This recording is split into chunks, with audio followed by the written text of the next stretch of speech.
What else? Music. Music keeps popping up a lot in your writing.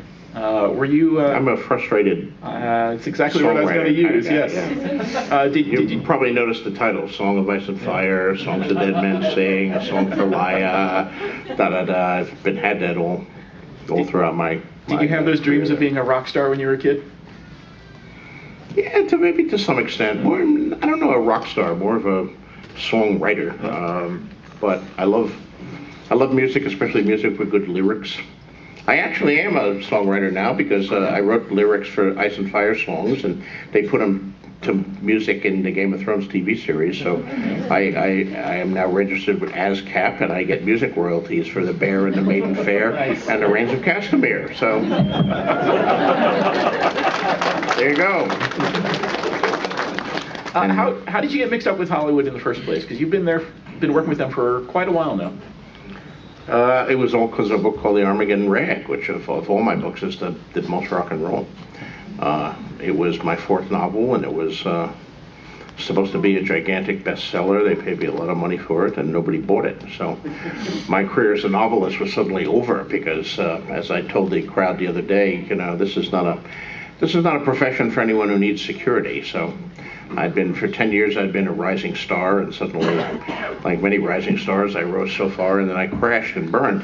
And but oddly enough, the very book that destroyed my career as a novelist opened my career as a screenwriter, because it was optioned for a feature film by a guy named Phil DeGuerre, who was a big rock and roll guy and thought it would make a great feature film, and he wanted to write it and direct it. He did write several versions of the script, never got it produced or financed.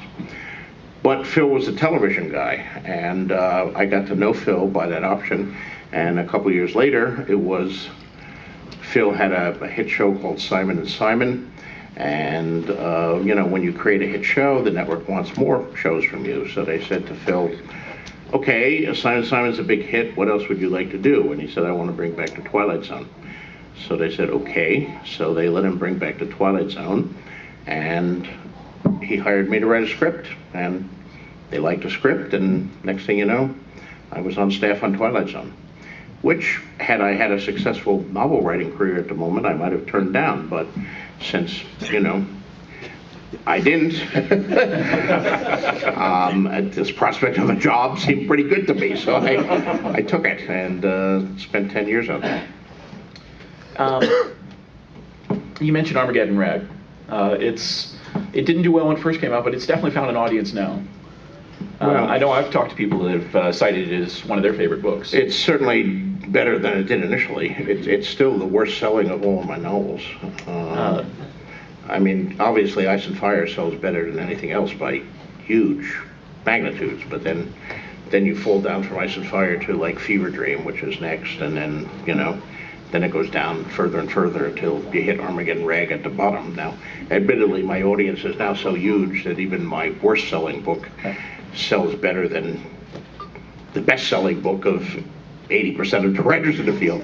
So I don't really have anything to complain about. But I'm glad people like Armageddon Rag. I put a lot into it. It's an important book to me. The rock group you created for that, the Nazgul.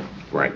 If you could pick from any rock stars over the last 50 years to play the members of the Nazgul, who would you choose? Creedence Clearwater Revival.